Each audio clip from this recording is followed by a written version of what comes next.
Assalamualaikum warahmatullahi wabarakatuh. Selamat pagi dan salam sejahtera untuk kita semua. Yang saya hormati Ibu Kristiani SPD selaku Kepala Sekolah SDN 1 Teloharjo. Yang saya hormati Bapak Ibu dan staf karyawan SDN 1 Teloharjo.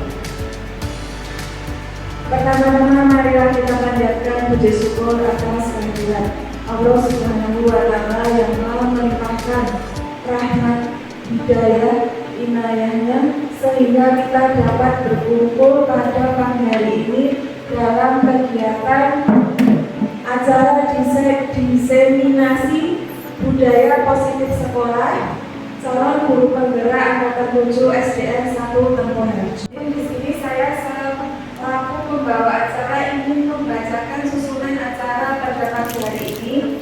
Yang pertama pembukaan, yang kedua sambutan kepala sekolah, yang ketiga materi inti diseminasi budaya positif, yang keempat lain-lain, dan yang kelima penutup. Bapak Ibu yang saya hormati, untuk pembukaan marilah kita membaca basmalah bersama-sama. Bismillahirrahmanirrahim. Acara yang kedua yaitu sambutan kepala sekolah kepada Ibu Kristiani SPD. Waktu dan tempat saya persilakan. Assalamualaikum warahmatullahi wabarakatuh. Waalaikumsalam warahmatullahi wabarakatuh.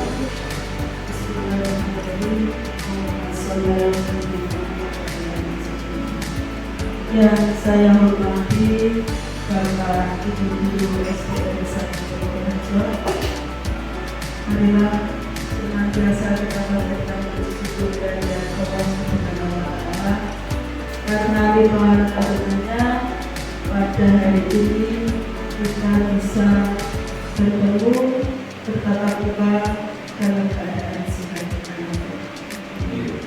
Bapak Ibu, saya ucapkan terima kasih pada hari ini saya diberikan kesempatan untuk memberikan sepatah dua kata dalam acara ini.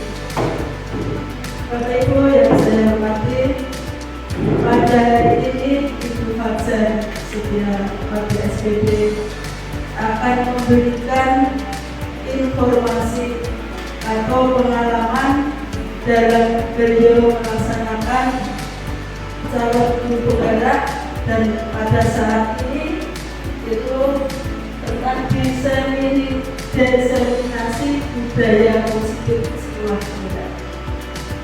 Dengan informasi yang diberikan kepada nanti, pengalaman-pengalaman yang telah dia lakukan, mudah-mudahan ini nanti dapat memberikan inspirasi atau mendapatkan ilmu yang nanti dapat diterapkan di SDN 1 Teloharjo ini, sehingga pendidikan di SD Teloharjo menjadi lebih maju, lebih hebat dari yang sebelumnya. Bapak Ibu yang saya hormati, dengan acara ini saya berharap Bapak Ibu sekalian nanti bisa termotivasi, bisa ikut mengikuti gerak atau jejak Bu Fajar dalam menjadi calon penggerak, calon guru. Saya berharap, karena saya merasa bangga di SDN 1 Teloharjo ini sudah ada pioner atau perintis yang nantinya Bapak Ibu guru akan ikut. Sedangkan yang merasa tidak bisa, tentu saja saya yakin Bapak Ibu guru akan bisa mengikuti jejak yang dibaca dan biasa. Bapak Ibu, nanti mari kita simak, kita dengarkan apa yang menjadi presentasi dari Bu Fajar. Semoga bermanfaat bagi kita semua. Saya kira dari saya cukup. Assalamualaikum warahmatullahi wabarakatuh.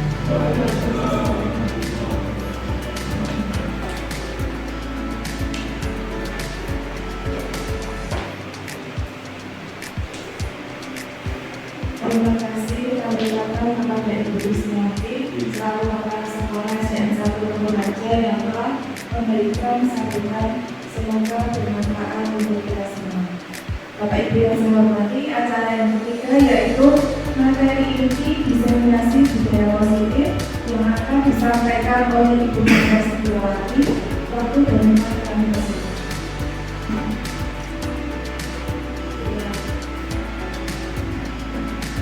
Terima kasih kepada bahwa ada yang memberikan kesempatan bagi saya. Selamat pagi.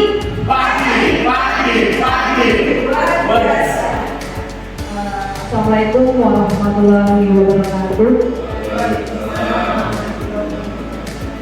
Yang terhormat Ibu Yati selaku Kepala SD Negeri 1 Tembur Harjo, yang kami hormati dan saya banggakan Bapak Ibu Guru SD Negeri 1 Tembur Harjo serta tenaga pendidikan yang berbahagia pada siang hari ini. Pertama-tama marilah kita senantiasa untuk memanjatkan puji syukur dari Tuhan Yang Maha Kuasa karena atas rahmat-Nya kita semua dapat dipertemukan di pagi hari ini di ruang kelas 6 ini untuk memenuhi undangan saya terkait tentang diseminasi modul 1.4 budaya positif sekolah calon guru penggerak angkatan 7 di SDN 1 Tembur Harjo.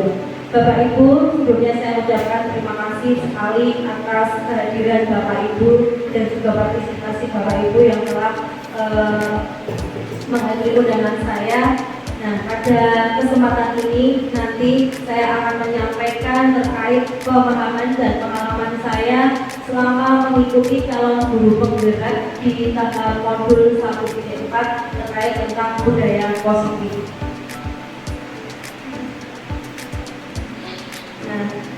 Selamat datang para guru hebat. Nah, kenapa datang yang pertama adalah selamat datang karena Bapak Ibu semua itu adalah guru-guru yang hebat yang membimbing menuntun anak didik generasi bangsa agar ke depan dapat menjadi insan yang bahagia dan mampu hidup dengan sejahtera baik dalam sosial maupun budaya serta bermasyarakat.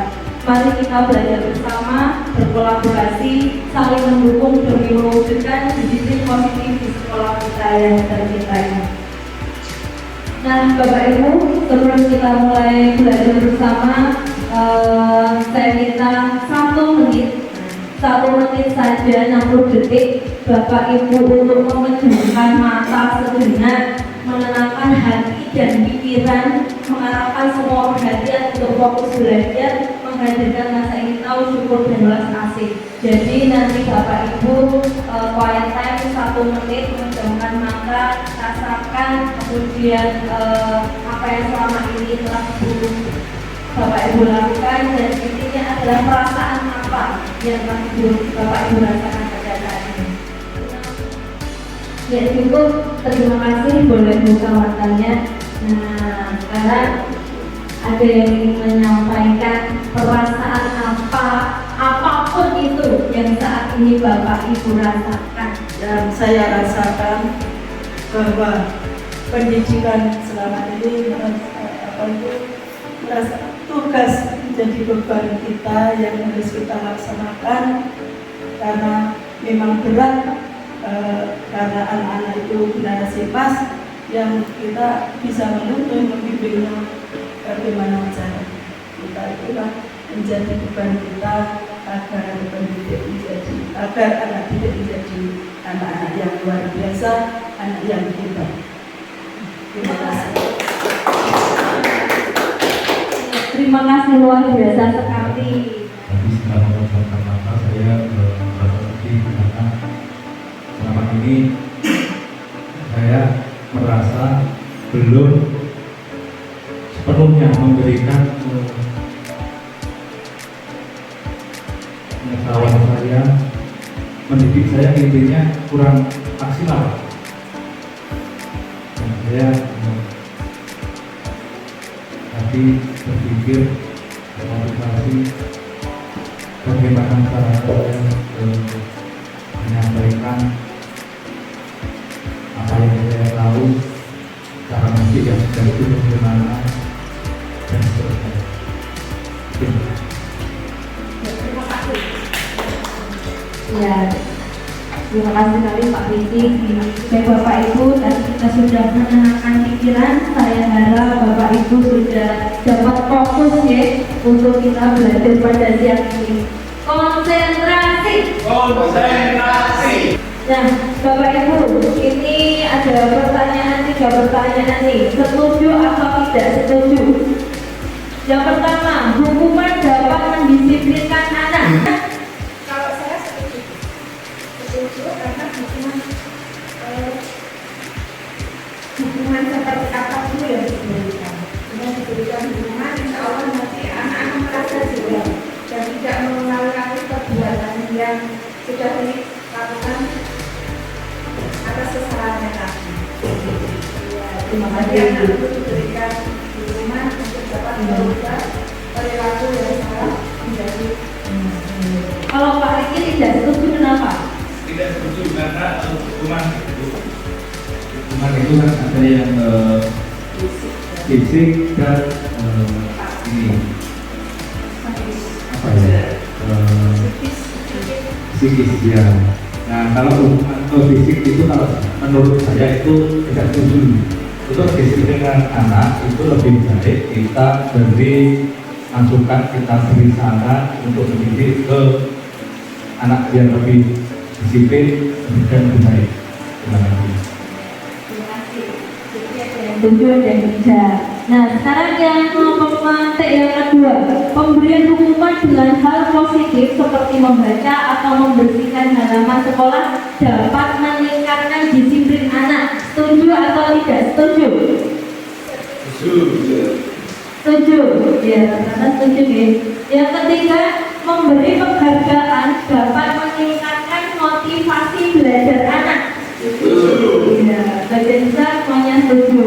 Nah, dari ketiga pertanyaan pemantik ini nanti akan kita pelajari. Nah, nanti kira-kira oh ternyata seperti itu. Apakah tadi jawaban kita setuju atau tidak setuju itu sudah tepat atau belum?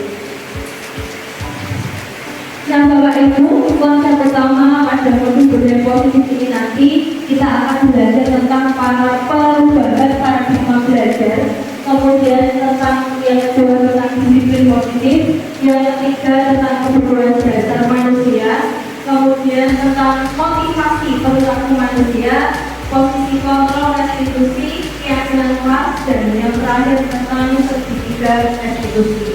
Nah, pada topik yang pertama, pembelajaran dengan paradigma baru. Jadi pembelajaran dengan paradigma baru itu dirancang berdasarkan prinsip pembelajaran yang terdiferensiasi sehingga setiap siswa dapat belajar sesuai dengan kebutuhan dari tahap perkembangannya untuk mewujudkan profil pelajaran Pancasila. Nah, pembelajaran yang terdiferensiasi itu yang bagaimana loh? Yang bagaimana Pak Bu? Nah, kita sering mendengar tapi kadang kita belum tahu kadang mungkin kita sudah melaksanakannya.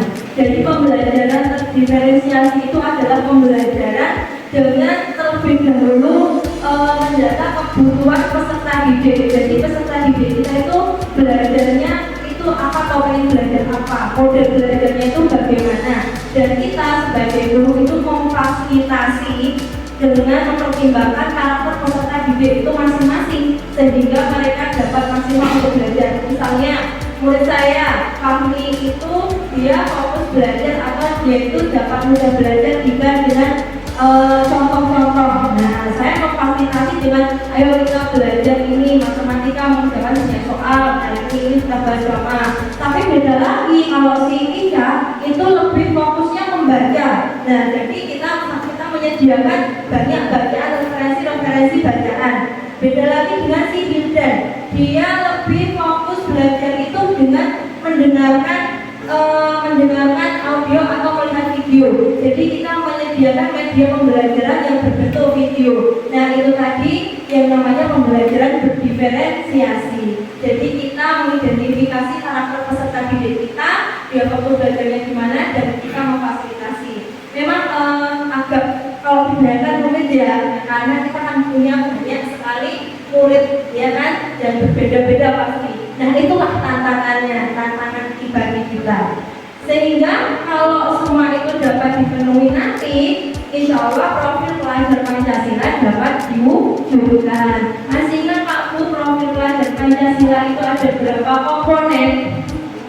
Ada 6. Yang pertama, beriman bertakwa kepada Tuhan yang Maha Esa dan berakhlak mulia. Yang kedua, berkebinekaan global. Kemudian bergotong royong, terus kreatif, lalu bernalar kritis dan mandiri. Yang pertama jelas beriman dan bertakwa pada Tuhan. Diharapkan nanti anak didik kita, murid kita itu menjadi pribadi yang religius, yang soleh dan soleha. Nah, Bapak Ibu, sekarang kita coba. Bapak Ibu silahkan kepalkan tangannya seperti ini, tangan kanan, mengepal. Nah, kemudian cara berpasangan itu nanti kalian berpasangan, Bapak Ibu berpasangan ya.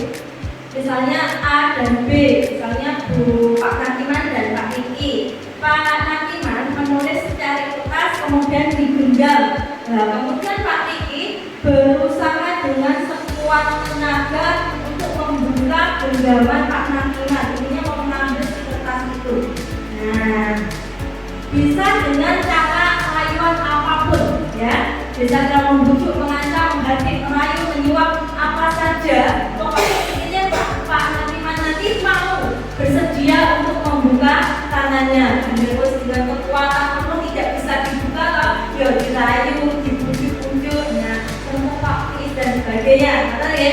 Nah, sekarang mari kita praktekkan bersama-sama. Mencari pasangan sendiri-sendiri. Satu, udah siap semuanya?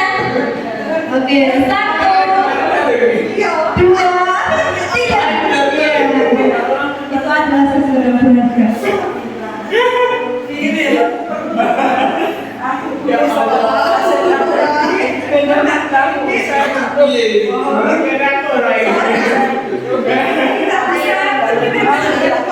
Silahkan dirayu.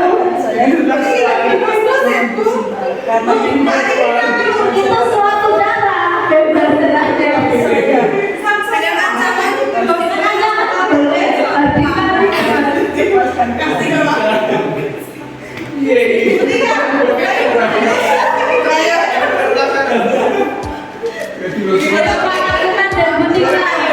Betina jangan sampai nih mengancam.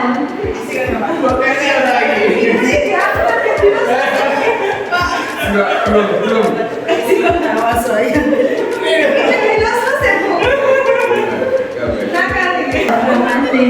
Nah, nanti bagaimana perasaannya membuka genggaman tangan temannya? Yang berhasil tadi siapa? Bukan berhasil. Betina berhasil. Pak Riki berhasil. Kemudian kenapa tadi kok tidak berhasil? Ada yang tidak berhasil. Kenapa? Mungkin kurang semangat, kurang rayuan mungkin ya. Nah, kurang keras. Nah, kemudian atau mungkin yang mempertahankan benda berharga itu sangat teguh sekali. Nah, kemudian yang berharga tadi berhasil. Bagaimana Bunda saat jawab merayu Mbak Sinta? Nah, tadi Bunda berusaha bukan atau dengan rayuan? Oh, dengan rayuan. Yang pertama tentang benda yang digenggam Bu Sinta itu memang betul dan sangat saya butuhkan, dan itu memang nasib saya sehingga harus dilepas Bu Sinta karena dia merasa kasihan dari genggaman yang ada di dalam karena sesuatu yang berharga bagi Mbak Sinta itu mempengaruhi nasib dari Bu Kepala Sekolah dari Bu Kristianti. Jadi pokoknya kalau tidak itu Bu Kristianti ininya sangat membutuhkan sekali. Nah, kalau Pak Nakiman dan Mbak Tika, nanti bagaimana Mbak Tika berhasil? Dan kekerasan itu mau dipukul. Oke, bagaimana Pak? Tadi kok berhasil diambil? Dengan kekerasan saya mau dipukul Bu Tika. Oh iya, dengan ancaman. Nah, jadi Bapak Ibu, pembelajarannya adalah intinya adalah itu tadi semangat. Nah, semangat baik yang mau meminta atau yang mau membuka, yang mempertahankan. Kemudian yang kedua, biasanya kalau sesuatu itu berharga itu pasti akan dipertahankan mati-matian. Nah, kecuali tadi seperti Bukes ya, mungkin sesuatu yang dia punya itu berhubungan dengan nasib atau kehidupan seseorang, itu biasanya kita mudah nurut, gitu. Nah, jadi kita mau menyerahkannya dengan sukarela, atau gimana? Nah, kemudian ada juga dengan yang ancaman. Kenapa Bapak nanti dari kok diserahkan? Karena perasaan takut, ya, mungkin mau diapa-apain, kata ya Pak. Nah, jadi intinya adalah di sini adalah tentang kontrol. Siapa yang mengontrol itu? Nah, ternyata kontrol itu yang mengendalikan itu tergantung dengan diri kita. Nah, tergantung diri kita loh. Nanti kalau Mbak Sinta nggak mau rela ya nggak akan dikasih. Dia nggak mau tetap nggak mau membuka. Dan Mbak Sintanya, oh aku mau menyerahkan kasihan Bukes. Dia membukanya dengan sukarela. Jadi yang mengendalikan itu adalah diri kita sendiri. Nah, di sini terkait dengan paradigma teori kontrol atau ilusi kontrol. Jadi ilusi, namanya ilusi itu kan seakan-akan, kata dia tidak tenanan. Nah, jadi ilusi yang pertama adalah guru mengontrol murid. Nah, itu sebenarnya hanya ilusi. Kita itu sebenarnya nggak berhak atau kita tidak mengontrol murid. Murid yang mengendalikan dirinya sendiri. Kita itu menuntun, kita hanya menuntun sesuai dengan filosofi KHD. Guru itu menuntun murid itu untuk dapat menjadi pribadi yang berbahagia setinggi-tingginya. Nah, jadi tugas kita itu hanya ngomong dan nuntun, tapi bukan mengontrol, bukan mengendalikan. Kita tidak bisa mengendalikan untuk menjadi seperti apa yang kita inginkan, tapi kita hanya menuntun. Oh, anak itu potensinya di mana? Nah, kita yang mengatakannya agar dia dapat mencapai tujuannya. Kemudian yang kedua adalah ilusi bahwa kritik dan membuat orang merasa bersalah dapat menguatkan karakter. Nah, jadi kadang kan kita mengkritik siswa kita agar dia merasa bersalah. Nah, itu nanti dengan begitu siswa merasa bersalah, itu dia karakternya akan menjadi lebih baik. Tidak akan melakukan kesalahan itu lagi karena ingat bahwa itu salah. Itu tidak benar juga. Kemudian ilusi bahwa semua penguatan positif, efektif dan bermanfaat. Nah, contohnya apa penguatan positif? Mungkin memberikan penghargaan, diri dikai hadiah, jualan untuk satu sekali hadiah, dikasih hadiah. Nah, itu nanti untuk jangka panjangnya itu tidak akan efektif. Kemudian ilusi yang keempat adalah orang dewasa memiliki hak untuk memaksa. Nah, jadi orang dewasa itu tidak berhak untuk memaksa. Nah, ini tentang stimulus respon. Stimulus responnya yang pertama kita mencoba mengubah orang agar berpandangan sama dengan kita. Sebenarnya tidak begitu, harusnya kita yang berusaha memahami pandangan orang. Misalnya tadi loh, kalau kita punya perbedaan pendapat, nah caranya mempengaruhi kait dan pendapat seperti itu. Tapi kita gantian, kita menggunakan sisi sudut pandang orang lain tersebut. Nah, lanjut yang kedua tentang disiplin positif. Bapak Ibu, saya mau tanya dulu. Ketika ada kata disiplin, kira-kira apa yang ada dalam benak Bapak Ibu atau yang langsung terpikirkan? Kalau mendengar kata disiplin, tepat waktu, tertib, ya, sesuai aturan. Nah, jadi disiplin positif. Nah, disiplin itu benar sekali tertib, tepat waktu, sesuai aturan, tidak terlambat. Tentunya patuh pada berapa ya, pasti itu yang pertama kali akan terlintas. Dan dalam budaya kita, disiplin itu dimaknai menjadi sesuatu yang dilakukan seseorang pada orang lain untuk dapat patuh. Nah, kita menghubungkan kata disiplin dengan ketidaknyamanan. Ada peraturan tertentu harus gini gitu kan? Nah, padahal itu secara besar itu membuat tidak nyaman, ada ketidaknyamanan. Ya kan? Disiplin, itu peraturan yang orang taat juga berbeda. Itu. Nah, jadi sebenarnya kalau untuk disiplin positif nanti itu kita menuntut murid menjadi anak yang memiliki disiplin diri, berperilaku pada nilai-nilai kebajikan seperti tadi produk pelajar Pancasila secara integritas intrinsik, maksudnya secara sadar dari dalam dirinya sendiri, bukan karena faktor dari luar, bukan karena takut ancaman, bukan karena takut hukuman, bukan karena iming-iming orang lain, bukan karena pengen dipuji menjadi murid yang paling tertib, tapi itu sadar dari dirinya, ada motivasi dari dalam dirinya sendiri untuk berperilaku baik. Jadi salah satu caranya adalah dengan menerapkan disiplin positif tadi yang bertujuannya untuk menumbuhkan dan memberdayakan anak tanpa dengan sogokan ancaman atau hukuman. Nah, terkait dengan itu semua, anak itu melakukan pelanggaran tentang disiplin itu berkaitan dengan kebutuhan dasar manusia. Manusia itu mempunyai 5 macam kebutuhan dasar Bapak Ibu. Yang pertama, yang paling primer adalah kebutuhan bertahan hidup. Nah, survival, kebutuhan bertahan hidup, kebutuhan yang sifatnya fisiologis seperti sehat, makanan, tempat yang nyaman. Nah, kemudian kebutuhan biologis dan komponen kebutuhan psikologis. Kebutuhan psikologis itu yang bagaimana? Perasaan aman. Contohnya, misalnya aku pokoknya mau duit untuk 100, mau nilai untuk 100, aku dimarahi, diseni ibuku. Nah, itu dia punya rasa aman agar tidak dimarahi. Nah, itu kebutuhan termasuk kebutuhan bertahan hidup. Yang kedua adalah kebutuhan kasih sayang dan rasa diterima. Nah, siapa sih yang nggak ingin disayangi? Siapa sih yang nggak ingin diterima? Kalau kita sayang dan itu kan kita merasa nyaman di ibu. Nah, murid kita juga begitu. Dia sekolah itu juga ingin disayang, diterima oleh teman-temannya.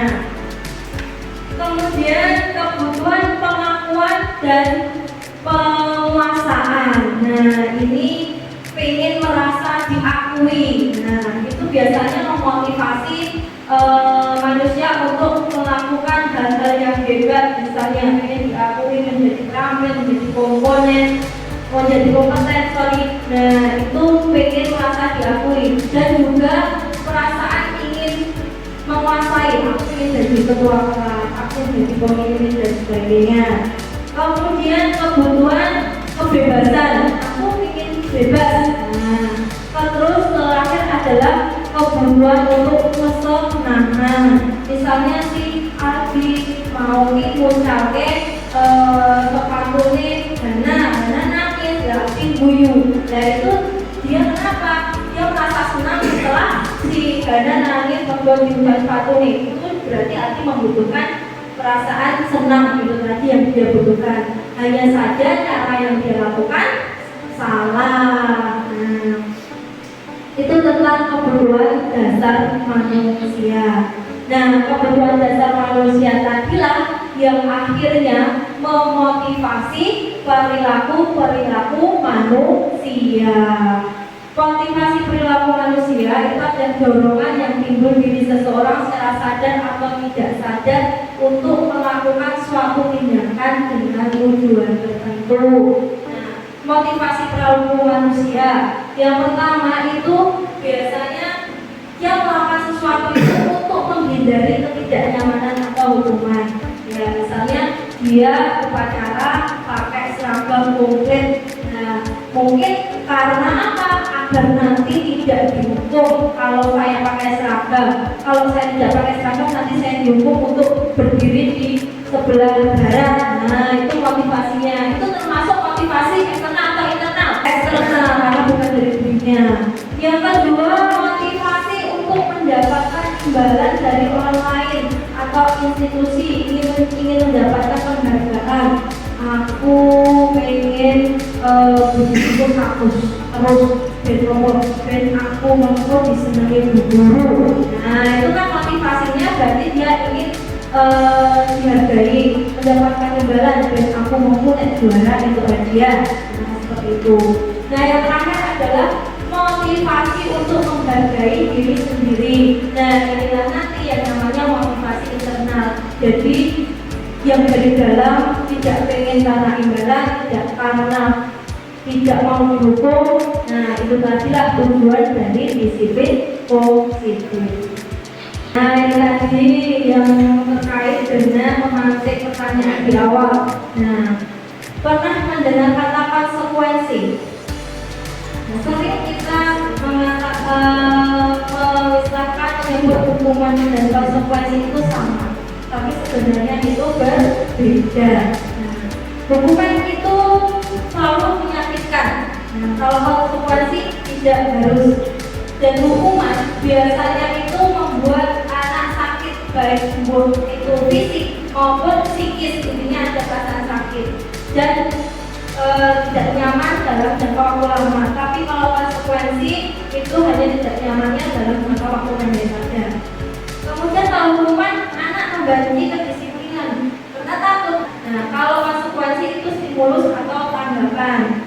Kemudian kalau hukuman mendorong anak menyakiti diri sendiri, kalau konsekuensi untuk menyesuaikan diri. Nah, kalau hukuman itu konsep diri yang buruk, kalau konsekuensi yang baik. Kalau hukuman, anak itu nanti akan belajar menyembunyikan kesalahan karena takut tadi, aku ngaku, nah kalau dihukum. Tapi kalau konsekuensi, anak belajar untuk mematuhi peraturan. Jadi mungkin nanti yang disampaikan Bu Dina itu bukan hukuman gitu maksudnya, tapi konsekuensi. Kemudian hukuman itu akan membuat anak marah, merasa bersalah, merasa dipermalukan dan merasa tidak dihargai. Kalau konsekuensi hanya kehilangan hak, dibuat tidak nyaman dan diartikan tapi untuk sementara saja. Itu perbedaan tentang hukuman dan konsekuensi. Nah, beda lagi nanti kalau restitusi. Nah, biasanya kalau hukum kita mendisiplinkan anak, kalau dengan hukuman itu nanti termasuk identitas gagal Pak Bu. Nah, kenapa? Yaitu tadi anak menjadi agresif, menjadi takut, kemudian menjadi bentuk peraturan. Tapi kalau yang sukses itu ada dua, ada konsekuensi dan ada yang positif itu adalah restitusi. Apa itu restitusi? Nah, nanti. Nah, coba Anda coba bisa mencatat 100 kali dalam buku kalimat saya tidak akan terlambat lagi karena dia terlambat sekolah. Ini hukuman atau konsekuensi? Hukuman. Ya, kalau hukuman. Apa itu yang lain? Hukuman, ada konsekuensi. Oke. Kalau yang nomor 2, nah siapa yang mau jawab nih? Lari menuju lapangan basket 2 kali karena terlambat hadir di sekolah. Hukuman. Murid diminta untuk push up 15 kali karena tidak menggunakan masker. Hukuman. Menggantikan kertas tugas teman yang telah dicoret-coret. Konsekuensi. Membersihkan tumpahan air di meja tulis karena tersenggol pada saat belajar. Konsekuensi. Murid disuruh untuk mengenakan sepatu harian di sekolah karena tidak mengenakan sepatu hitam. Nah, dan hukuman ada yang konsekuensi. Lari mengelilingi lapangan basket 2 kali karena terlambat 10 menit untuk pelajaran PJOK. Hukuman. Yang mencatat 100 kali itu saya tidak terlambat itu hukuman. Karena apa? Karena tidak pas, itu tidak tepat nih. Mencatat dan dalam hubungannya nanti tidak akan memperbaiki dia terlambat atau tidak. Nah, kemudian lari lapangan basket itu juga hukuman karena kan masalahnya dia terlambat. Nah, itu tidak berhubungan dengan mengelilingi lapangan basket, justru akan menyakitkan, dia akan semakin terlambat masuk kelas nantinya. Nah, sedangkan yang ketiga itu juga sama, push up 15 kali hanya karena tidak menggunakan masker. Ya. Kemudian yang keempat, menggantikan kertas tugas yang tadi dicoret-coret. Ini konsekuensi karena masih berhubungan dengan permasalahan yang dia buat. Dia perbuatannya kan mencoret kertas elektronik. Ya, konsekuensi ini mengganti kertasnya temannya tadi. Membersihkan tumpahan air di meja karena tersenggol, itu juga konsekuensi karena masih berhubungan dengan masalah yang dia buat. Kita meja dia jalan disenggol. Nah konsekuensinya ya dia terus meja, orang terus kamar mandi. Kalau terus kamar mandi itu nanti menjadi hukuman. Nah kemudian disuruh mengenakan sepatu seharian, itu karena tidak mengenakan sepatu hitam itu juga hukuman. Seharian sekolah karena tidak mengenakan sepatu hitam. Kemudian latihan menggunakan basket 2 kali karena terlambat 10 menit. Ini jawabannya adalah konsekuensi. Karena apa? Karena berhubungan dengan kesalahannya.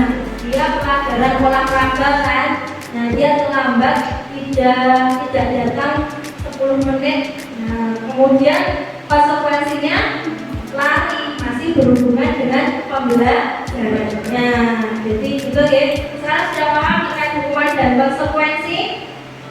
Intinya kalau hukuman itu biasanya menyakitkan, tidak ada hubungannya dengan apa atau dengan masalah yang dibuat. Tapi kalau konsekuensi itu berhubungan dengan masalah yang dia buat. Bedanya itu. Nah, Bapak Ibu, tahu nggak? Ternyata penghargaan itu yang kita berikan ke anak itu ternyata dapat menghukum. Nah, pengaruh jangka pendek dan jangka panjang. Maksudnya apa? Kalau kita berikan dalam jangka pendek itu efektif, tapi kalau jangka panjangnya nanti motivasi anak itu akan berubah. Bukan karena dia menjadi baik, tapi karena dia pengen mendapatkan hadiah atau penghargaan tersebut. Nah, penghargaan menghukum. Contohnya misalnya, aku belajar giat pengen juara 1. Dan suatu ketika aku pengen hadiah, dia juara 2 atau dia tidak juara, dia merasa sedih dan sakit hati karena menjadi juara 2 tidak sesuai dengan harapannya sehingga dia tidak dapat hadiah juara 1 itu. Penghargaan juga mengurangi ketepatan. Nah, maksudnya adalah misalnya, kita memberikan kuis, kita punya hadiah permen. Nah, si A menjawab benar, kita kasih permen, dan nanti ada B yang karena permen kita habis, dia juga benar tapi tidak kita kasih. Nah itu tidak tepat. Jadi kalau mau memberikan penghargaan itu kalau dia benar ya konsekuensinya semuanya harus dikasih yang jawab benar. Penghargaan kadang tidak efektif. Nah karena bisa begini, harus pengen banget juara poli, juara sini, dan orang juara dia merasa kecewa. Nah si anak itu kecewa juara sini terus naik hadiah. Nah itu tidak efektif. Penghargaan juga dapat merusak hubungan. Misalnya apa? Perasaan iri. Kalau si lain baru ketemu, aku nggak tahu. Nah jadinya timbul rasa iri dalam dirinya. Penghargaan menurunkan kualitas. Maksudnya gimana? Tidak berkembang aku. Aku tuh nilai penghargaan ya. Nah aku kan itu misalnya nanti jadi dia tidak berkembang kreativitasnya. Nah itu berhubungan dengan yang mematikan kreativitas. Misalnya disuruh membuat biasanya ini seni. Nah video, kenapa itu video? Jadi dia berpikirnya malah caranya gambaranku apa beda kok itu penghargaan. Jadi dia tidak fokus ke apa ya. Nah sesuai dengan kreativitasnya dia hanya memikirkan gambaran saya apa ini kayak apa. Nah itu berikan mematikan kreativitas dan akhirnya penghargaan tersebut mengurangi motivasi intrinsik. Nah tadi kan ada hukuman, konsekuensi dan restitusi. Nah ini ada informasi waktu.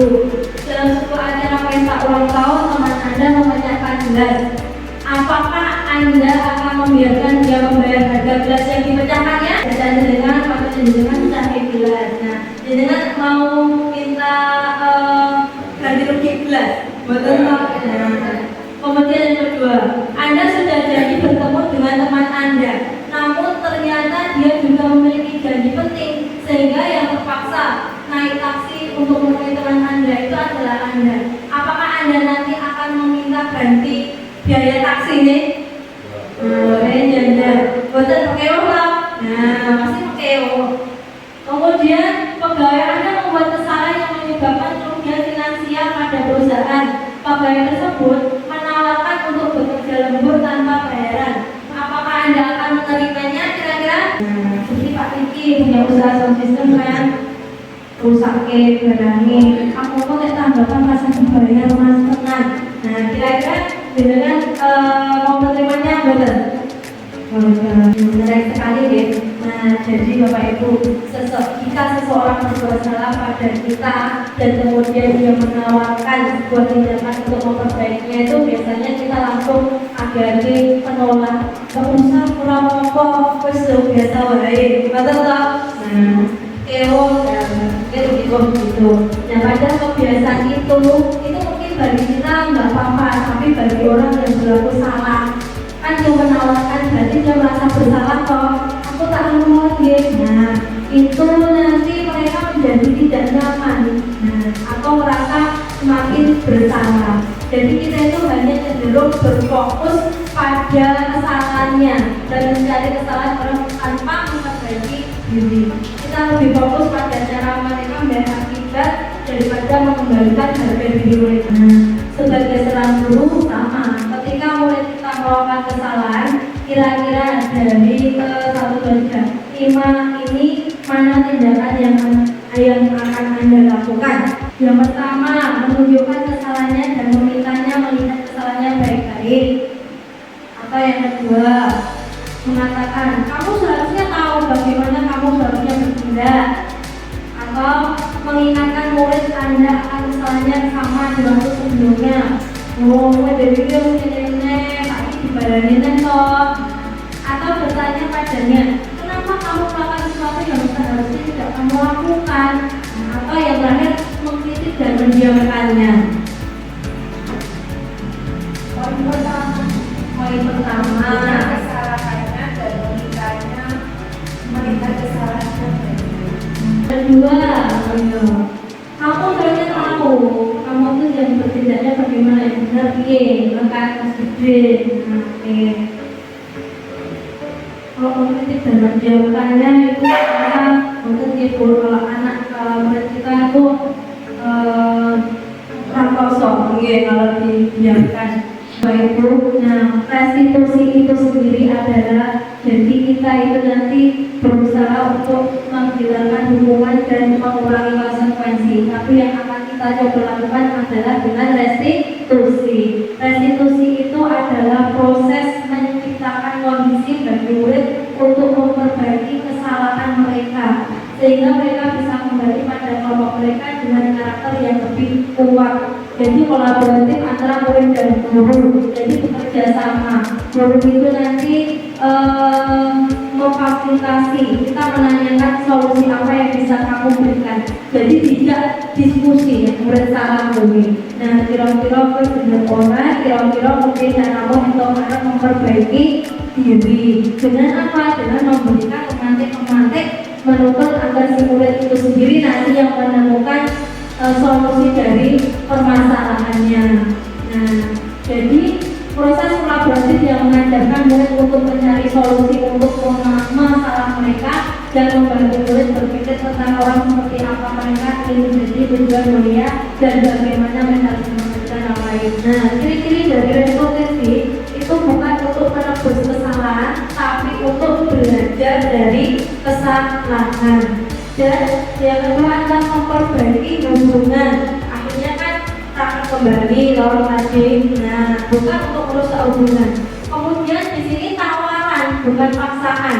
Jadi guru tersebut menawarkan kalau begini bagaimana, solusinya bagaimana, tapi tidak memaksa kamu harus jahit kaki bajunya dari, tidak seperti itu kan. Nah, kita tanyakan.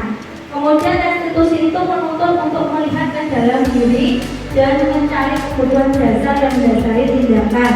Nah, kebutuhan dasarnya dia ini merasa aman, kebutuhan dasar bertahan hidup, anakku baju untuk kembali generasi ini. Kemudian restitusi adalah cara yang paling baik dan fokus pada karakter, bukan tindakan, dan fokus pada solusi serta memberikan murid yang berbuat salah pada kelompoknya. Nah, misalnya ada kasus Pak Bu, murid sering tidak mengerjakan PR, jadi murid sekolah pinter. Hukumannya, guru menghukum murid tersebut berbuat bendera selama 10 menit dan guru marah dan murid jadi takut. Ini kalau golongan hukuman. Nah, kalau pilihan konsekuensi Guru memberikan konsekuensi untuk mengejar PR-nya saat istirahat dikerjakan 3 kali lipat. Masih berhubungan dengan PR kan? Nah, guru tugas dan murid menghormati peraturan. Hal restitusi menanyakan keyakinan kelas diri dan membantu menyelesaikan masalahnya. Dan guru lebih terbuka dan siswa menjadi menghormati diri dan orang lainnya. Nah, dalam restitusi itu ada posisi kontrol seorang guru. Yang pertama adalah pembutuh, yang kedua membuat rasa bersalah, yang ketiga teman, yang keempat memantau, dan yang terakhir adalah manajer. Nah, sampai sini Pak Bu, coba kita refleksikan pada diri kita selama ini sebagai seorang pendidik. Kira-kira kita berada di posisi mana ya? Nah, itu jelasnya itu ini. Nah, kira-kira dengan saya itu awal-awal menjadi guru, saya posisi pembunuh, membuat orang merasa bersalah juga, sebagai teman juga. Kira-kira saat ini kita berada, Bapak Ibu berada pada posisi apa? Kalau saya sekarang itu posisi teman, membuatkan alasan-alasan untuk murid. Nah, insya Allah dengan cara seperti itu, si A ini lebih memahami kesalahannya sehingga tidak melakukan perbuatan yang salah lagi. Itu. Terima kasih. Kemudian, apakah di sini Bapak Ibu ada yang sudah di posisi manajer? Kalau posisi manajer itu adalah posisi yang paling ideal. Nah, kita mengajukan pertanyaan dengan menguatkan dari siswa dan menuntut siswa mencari solusinya. Pada saat ini, maksudnya setelah lama saya sudah menjadi guru itu, saya lebih cenderung ke posisi pemantau Pak Bu. Jadi menyesuaikan diri, maksudnya adalah saya menanyakan konsekuensinya apa, peraturan kesepakatan kantor apa. Nah, kira-kira kalau nggak benar gimana? Nah, itu saya memantau. Dan insya Allah saya sedang berusaha untuk menjadi seorang manajer tadi. Dan saya harap nanti Bapak Ibu guru semuanya di SD 1 Tengkorajo ini bisa menjadi guru dengan posisi manajer. Oke, mata ya Bu, Pak Bu, ya. Yakin pasti bisa. Nah, kita coba pelan-pelan. Nah, sekarang ini ada kalau lagi. Saya kecewa sekali dengan kamu. Nah, kira-kira itu posisi apa ya? Membuat rasa bersalah. Kalau nomor 2, kamu tidak pernah benar melakukannya. Nah, itu posisi apa? Rasa bersalah. Nah, ini nomor 3, ayolah kamu adili ibu dan bapak. Nah, itu apa? Iya, teman. Terus, apakah kamu mau mendapatkan stiker bintang hari ini?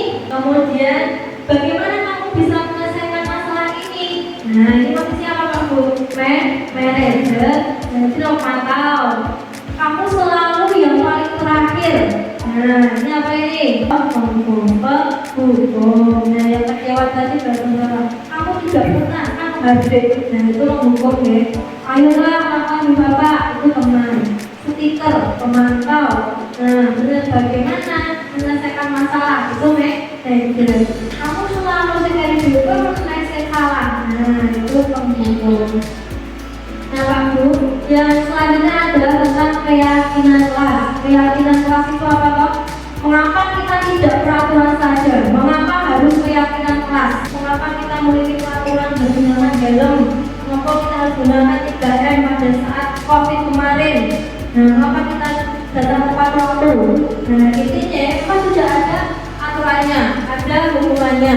Tapi itu kan berhubungan dengan perasaan dari dirinya. Menggunakan helm, namun terang helm dan kepleset tiba yang untuk ketiye. Nah, berarti kan rasa aman kan, rasa selamat, ya motivasi dirinya gitu. Mengapa kita tidak memiliki peraturan 3M menggunakan masker, biar sehat, biar tidak ketularan. Kemudian kenapa sudah tepat waktu? Itu tadi peraturan kelas ini nanti dikembangkan menjadi keyakinan kelas. Dan akhirnya kalau keyakinan kelas ini bisa berjalan akan menjadi lingkungan positif. Kalau lingkungannya positif, nantilah akan timbul yang namanya budaya positif. Nah, contohnya ini Pak Bro, di kelas saya itu sudah melakukan praktek membuat keyakinan kelas bersama murid-murid. Dan yang pertama, guru itu diskusi. Keyakinan kelas itu seperti kesepakatan kelas. Perbedaannya adalah kalau keyakinan kelas tidak boleh menggunakan kata negatif, seperti kata tidak, jangan, tidak boleh, dilarang, itu tidak menggunakan kata-kata itu. Jadi kalimatnya menggunakan kalimat positif. Tidak boleh ramai. Nah, itu kalau keyakinan kelas ganti belajar dengan tenang. Tidak boleh terlambat masuk kelas, diganti masuk sebelum bel berbunyi. Nah, gitu. Ini kita yang pertama diskusi. Jadi anak Pak Bu yang menyampaikan pendapatnya, gue pengen gaya peraturan kesepakatan apa, itu dari anak sendiri, bukan dari guru. Nah, anak diberikan kesempatan satu-satu ingin menyampaikan kesepakatan apa yang ingin dibuat. Nah, setelah itu dituliskan dalam sebuah kertas, sticky note atau kertas terserah. Nah, kemudian dibaca dan digambarkan satu-satu. Nah, ini nanti kegiatan ini nanti itu ditawarkan. Misalnya nomor 1 dari si Tio, semangat belajar dan bahagia, sepakat atau tidak? Nah, ditawarkan semuanya. Sepakat. Kalau sepakat itu kita pakai. Kalau misalnya saat istirahat itu bermain di kelas, tidak sepakat, dan yang tidak sepakat itu tidak kita pakai gitu. Jadi nanti yang dipakai itu nanti akan menjadi keyakinan kelas. Setelah itu ditandatangani, ada hitam di atas putih. Jadi ini kesepakatan kita, ya.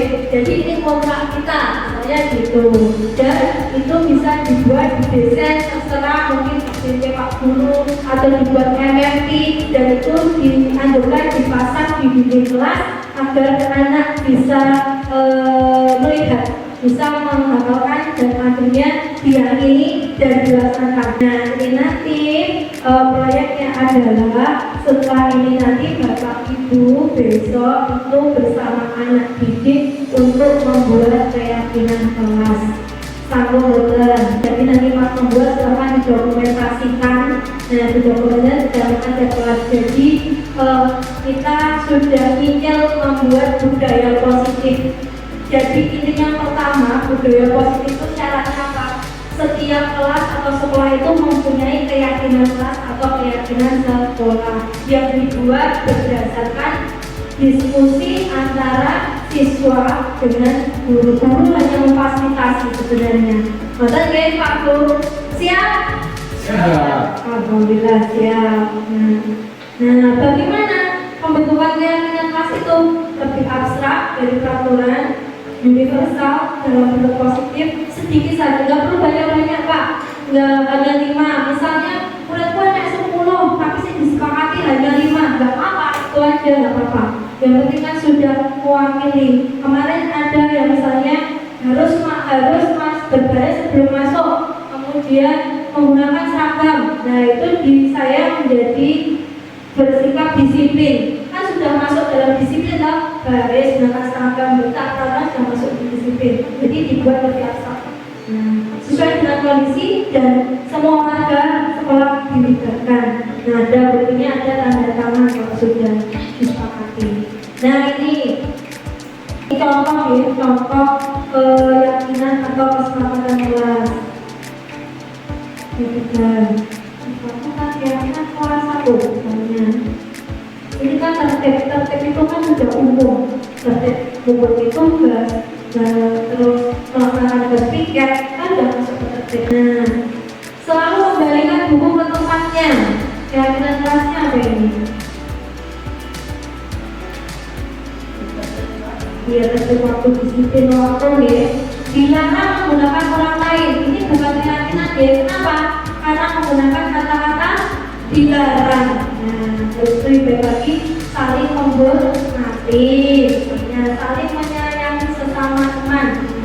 Jadi di sekolah memang boleh hanya sebelum pembelajaran dimulai, disiplin waktu juga.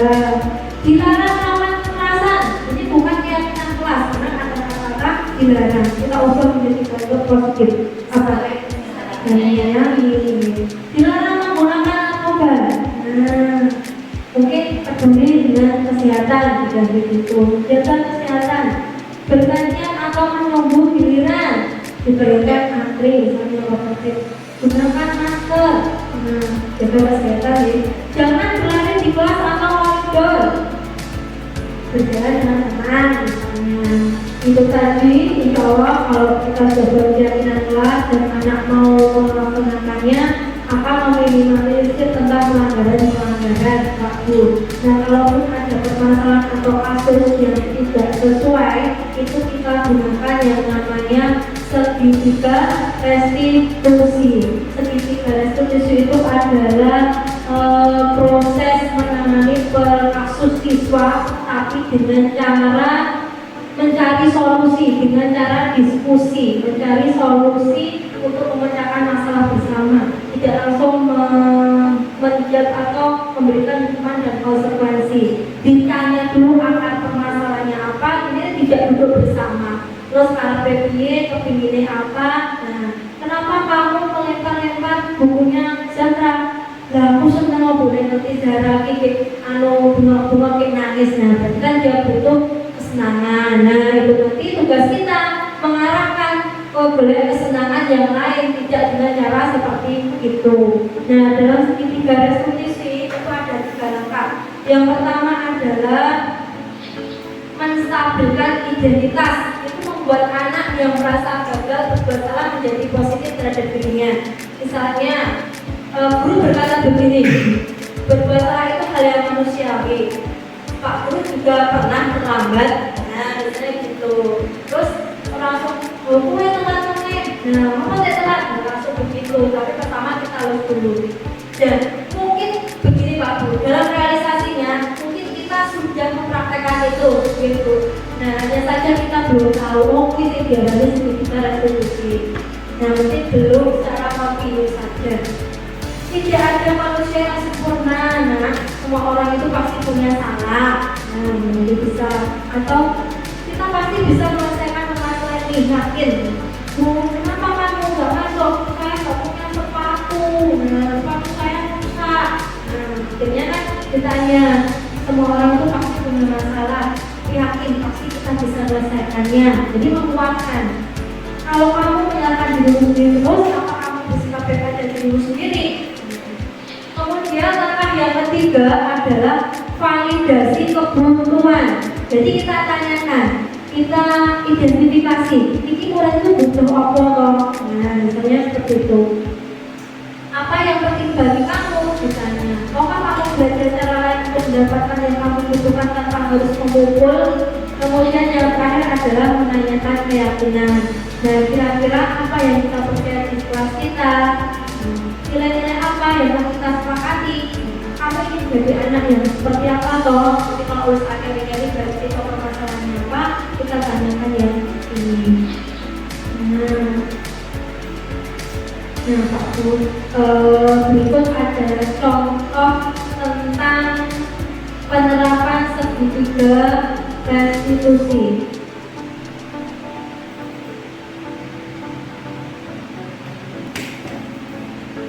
Yang berikut adalah tahapan contoh tahapan penerapan segitiga restitusi yang kemarin saya buat sebagai tugas.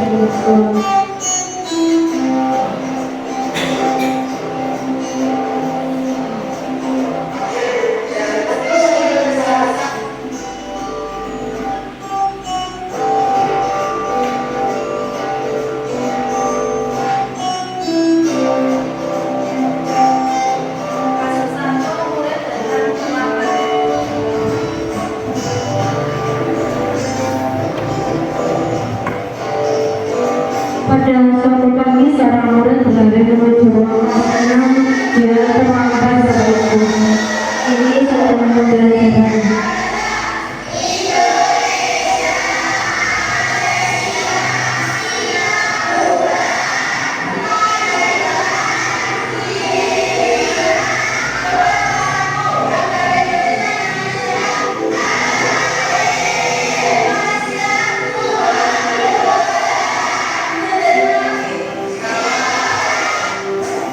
tiba-tiba dari luar itu murid baru datang dan berbahasa besar.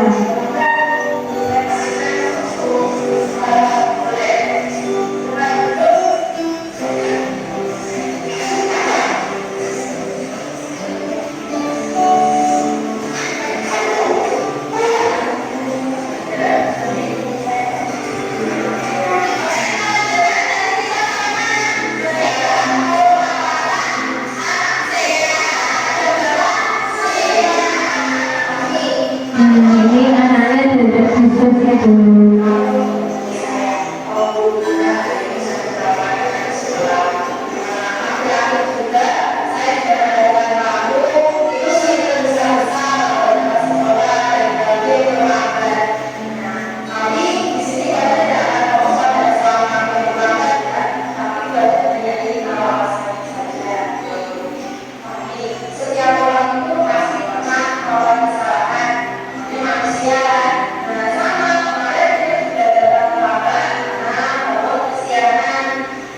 Aplikasi jembatan.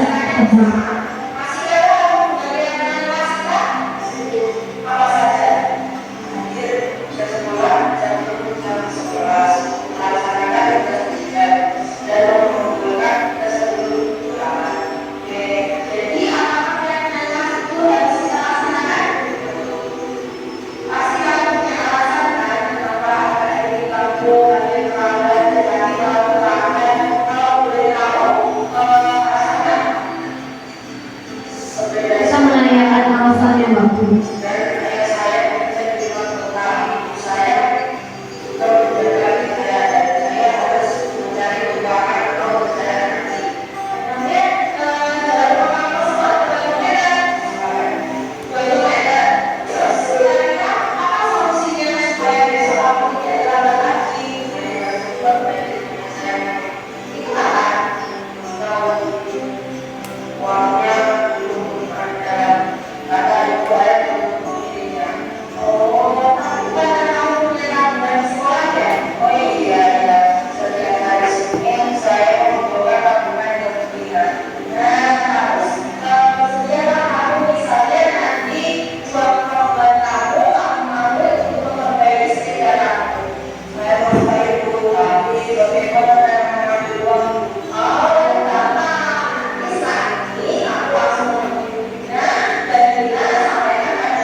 Kasus menangani kasus murid yang terlambat karena dia apa tadi waktu bedanya rusak, jadi dia harus jalan kaki atau cari ruangan.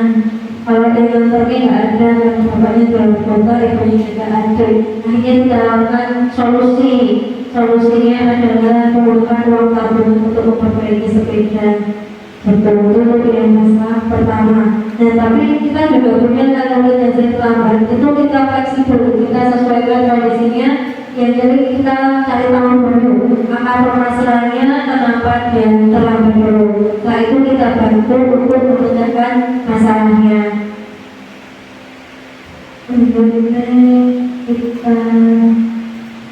Nah, ini ada contoh yang kedua, murid tidak melaksanakan tugas piket.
Jadi intinya waktu kalau kita menangani kasus murid yang bermasalah itu kita tawarkan solusi ya. Jadi jangan langsung dihukum, jangan langsung dihukum, kemudian jangan dihukum dan langsung diberikan konsekuensi atau sanksi. Tapi kita cari akar permasalahannya, kita ada diskusi bersama, kita cari solusi masalahnya bersama. Nah, juga ini kemarin dibuat skenario untuk prakteknya dan nanti semoga kita dapat mengimplementasikan kegiatan itu pada kegiatan pembelajaran kita. Ya, sedikit-sedikit kita berubah menjadi, kita sudah baik, tapi kita jawab mungkin kita bisa menjadi lebih baik lagi. Jadi keberbedaan pada murid dan filosofi yang terdengar itu dapat kita implementasikan dan kita berikan dari murid sekolah kita. Nah, waktu sudah sampai di terakhir, ini refleksi kira-kira baru apa yang Bapak Ibu dapatkan yang mengubah paradigma Bapak Ibu setelah mengikuti diseminasi ini.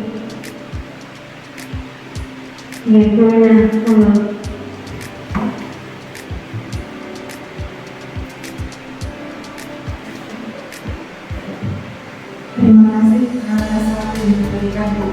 Saya ingin menyampaikan sedikit pendapat saya setelah mengikuti diseminasi budaya positif sekolah ini.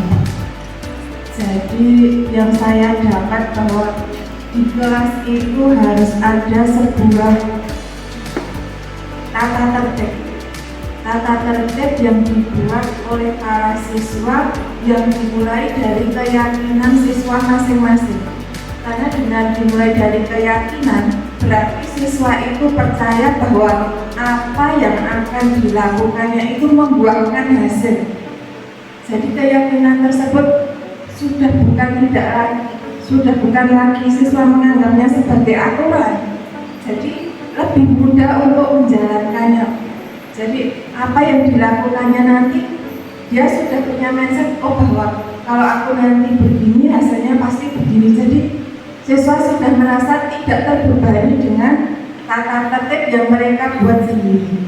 Begitu Bu, terima kasih. Iya, luar biasa sekali ya pemahamannya. Jadi intinya anak nanti tidak akan takut lagi ada hukuman dan konsekuensi yaitu karena sudah timbul motivasi intrinsik dari dalam dirinya untuk melaksanakan peraturannya sesuai dengan apa yang ingin disepakati bersama. Nah, kemudian kira-kira peran kamu seperti apa yang selama ini setelah mengikuti modul ini yang sudah dilakukan Pak Bu, dan akan menjadi amal atau guru seperti apa kira-kira nanti setelah mengikuti sesi ini? Terima kasih waktu yang diberikan kepada saya. Setelah saya mengikuti paparan dari guru Raja, banyak sekali hal-hal baru yang perlu diterapkan di sekolah ini atau di kelas. Ternyata sampai saat ini mengajar itu biasanya hanya menuruti perasaan diri saja, jadi tidak memperhatikan kebutuhan siswa. Jadi bagaimana siswa itu butuh perhatian untuk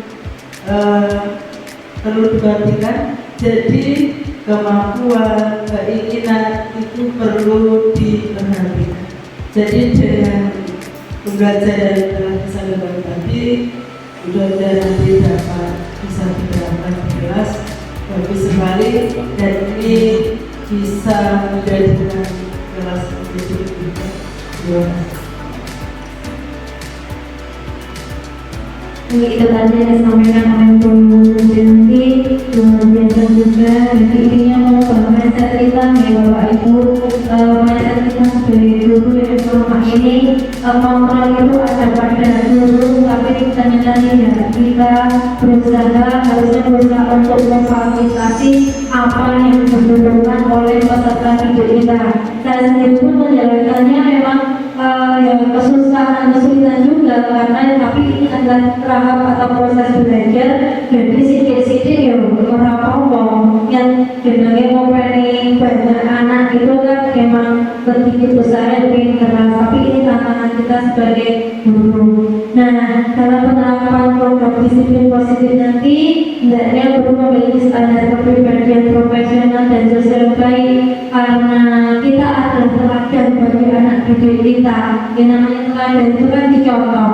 Kalau gurunya baik, insya Allah nanti anak kan juga akan ikut baik. Nah, di mana guru juga mampu berefleksi pada posisi kontrolnya saat ini, bagaimana perjalanan dirinya sebagai seorang account manager. Nah, ini kita usahakan menjadi seorang posisi manajer, seorang pamor.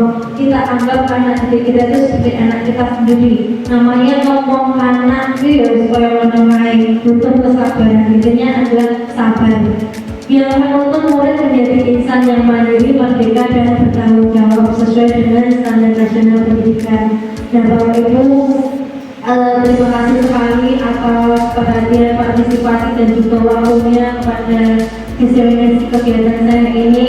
Semoga sesi belajar kita hari ini membawa manfaat sehingga dapat menunjukkan profil belajar Pancasila, sehingga sekolah kita menjadi sekolah yang baik, yang bagus, yang dapat menuntut murid, yang berpihak pada anak, yang sekolah yang dapat menjadi tempat yang diidam-idamkan anak. Intinya anak itu datang ke sekolah itu senang. Dia masuk sekolah yang masuk sekolah. Di sekolah itu anak bisa bahagia dan dapat belajar dengan baik. Gimana harapannya? Semoga kita semua juga tetap sabar, tetap semangat menjadi seorang guru, menjadi seorang pamor yang menuntut murid kita mencapai tujuannya agar kelak dapat adaptif di kehidupan sesuai keberjalanan dan lingkungannya. Salam merdeka belajar. Sekali lagi saya ucapkan terima kasih atas perhatian, dan kurang lebihnya saya mohon maaf jika saya dalam menyampaikan diskriminasi ada perkataan ataupun perbuatan yang kurang menyenangkan dari Bapak Ibu semuanya. Wassalamualaikum warahmatullahi wabarakatuh. Waalaikumsalam warahmatullahi wabarakatuh. Saya mengatakan ke Bapak Adan.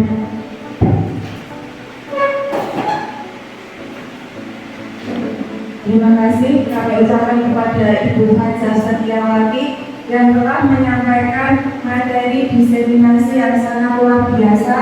Semoga dapat memotivasi kita semua dalam mendidik dan mengajar anak-anak kita hingga melahirkan generasi penerus bangsa yang cerdas, mandiri, dan berkarakter. Bapak Ibu yang saya hormati, acara yang keempat yaitu lain-lain bisa digunakan untuk diskusi keyakinan kelas dan penyampaian refleksi. Waktu dan tempat saya persilakan. Untuk diskusi keyakinan kelas tadi sudah intinya tindak lanjutnya dari diseminasi ini adalah nanti Bapak Ibu guru untuk membuat keyakinan kelas di kelasnya masing-masing bersama peserta didik. Sudah paham alurnya Bapak Ibu? Nah, nanti anak-anak ada diskusi bersama untuk menyampaikan peraturan apa yang diinginkan. Nah, kemudian nanti pada saat menyampaikan nggak apa-apa, misalnya anak menggunakan tidak boleh makan di dalam kelas, itu nggak apa-apa Bu, biarkan ditulis di baca nggak apa-apa. Nah, nanti kalau sudah ditulis kemudian disepakati baru kita ubah, kita yang membantu mengubah menjadi kalimat bentuk positif. Mungkin kalau yang kelas rendah kan mungkin agak susah ya, kalau menggunakan kalimat positif kan agak susah, jadi biarkan intinya dibiarkan saja mereka menulis apa pendapatnya. Nah, kita nanti yang bantu. Nah, nanti ditulis isi pinot atau interpretasikan, kemudian ditempelkan di depan, disepakati bersama atau tidak. Nanti disepakati, kemudian disusun, ditaruh di poster, di kertas besar, kemudian ditempel dan ditandatangani di kelasnya masing-masing. Itu nanti sudah menjadi keyakinan kelas. Sudah paham? Betul? Ya, terima kasih. Kemudian untuk jabatan seksi ini saya bagikan nanti isi tapi boleh isinya belakangan.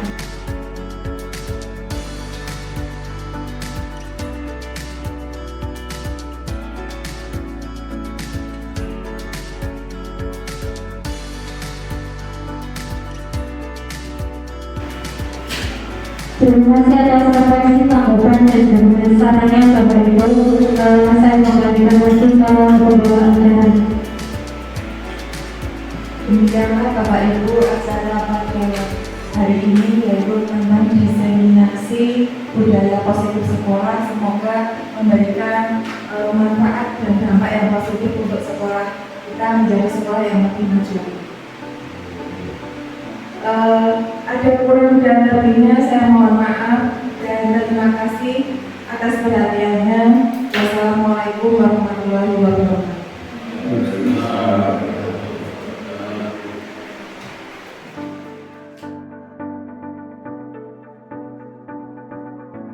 Assalamualaikum warahmatullahi wabarakatuh.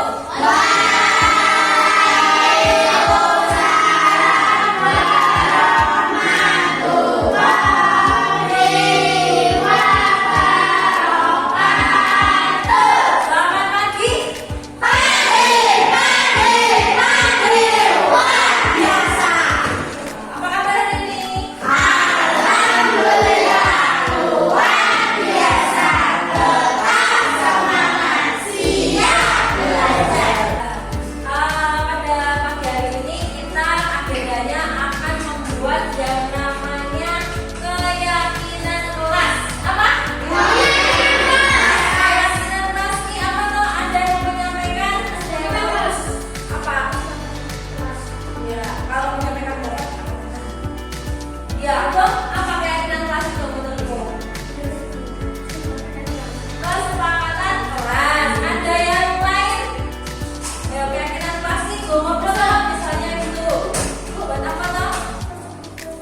Pas tujuan kelas, ya yang lebih luas lagi, yang mau menyampaikan pendapatnya. Ayo, tujuannya untuk apa? Misalnya gitu. Membuat para siswa disiplin. Oh iya, untuk mendisiplinkan siswa. Terus ada lagi? Bu, siswa jujur. Nah, intinya apa?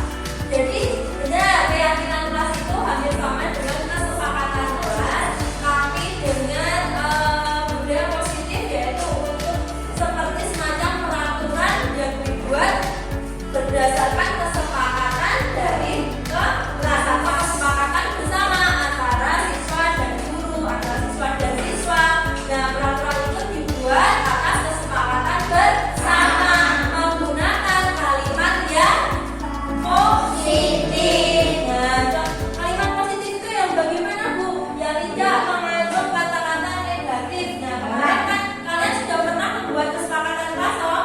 Nah, misalnya contohnya kesepakatan kelas itu tidak menunjukkan waktu jam. Nah, kalau keyakinan kelas nanti kita ubah menjadi tertib pada saat pembelajaran. Nah, jadi pada nanti kita membuat keyakinan kelas itu tidak boleh menggunakan kata yang negatif. Nah, tidak. Kemudian jangan. Kemudian dilarang. Nah, ini kita tidak menggunakan kata-kata ini. Kita menggunakan kata-kata yang lebih positif. Nah, contohnya apa? Misalnya apa? Bersikap jujur. Iya, bersikap sopan dan menghormati guru. Datang tepat waktu di kelas. Ada yang mau menyampaikan lagi? Siapa? Ori, ya. Iya, berdoa dan sebelum sesudah kegiatan pembelajaran. Jadi sudah paham ya apa yang akan kita lakukan nanti. Nah, kalian semuanya membuat keyakinan kelas. Nanti silahkan ditulis pada lembar kertas ini, sama ditulis masing-masing apa keyakinan kelasnya. Setelah itu nanti satu-satu dibacakan ke depan dan kemudian kita tempel ke sini untuk kita sepakati bersama. Ada yang kita sepakati apa, atau ada yang tidak kita sepakati yang mana, gitu ya. Sudah paham? Dan ke tasnya.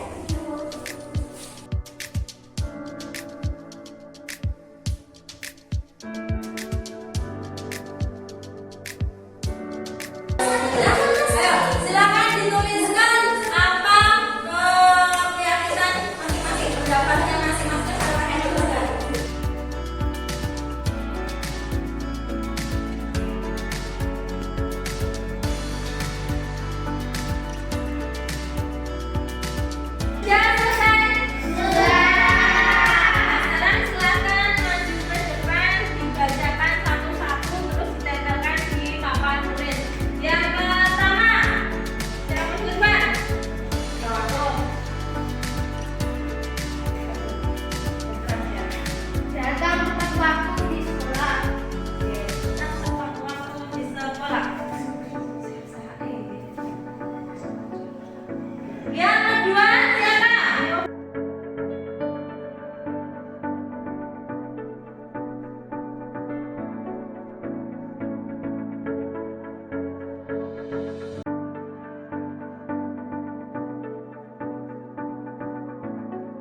Bismillahirrahmanirrahim. Assalamualaikum warahmatullahi wabarakatuh. Saya Kristianti SPD, Kepala Sekolah SDN 1 Tempur Harjo, mengucapkan selamat dan sukses kepada guru hebat kami, Ibu Fajar Setiawati SPD, yang telah melaksanakan diseminasi budaya positif sekolah. Kegiatan ini merupakan stimulus bagi perubahan di sekolah dalam menerapkan budaya positif sekolah. Budaya positif ini semoga dapat menginspirasi, mengilhami para guru yang ada di sekolah kami dan dapat disebarluaskan kepada peserta didik, guru di SDN 1 Tempur Harjo. Harapan saya kepada Ibu Fajar Setiawati SPD lulus dan menjadi guru penggerak dan dapat menjadi motor teladan bagi guru lain serta bermanfaat dan mampu membawa perubahan dan kemajuan di SDN 1 Tempur Harjo. Sukses, sukses dan tetap semangat. Assalamualaikum warahmatullahi wabarakatuh. Assalamualaikum warahmatullahi wabarakatuh. Saya Ardheva Sartika Kristi, rekan guru dari Ibu Fajar Setiawati dari SDN 1 Tempur Harjo. Terkait dengan diseminasi budaya positif yang telah dipaparkan oleh Ibu Fajar, menurut saya sangat bagus sekali, terutama mengenai disiplin positif. Di sekolah ini anak-anak memang sudah disiplin, tapi kebanyakan disiplinnya itu karena faktor ekstrinsik. Di sini kami sebagai guru memperoleh ilmu baru tentang posisi kita dalam menghadapi permasalahan murid. Dan di sini kami juga paham bahwa idealnya seorang guru itu adalah manajer bagi murid.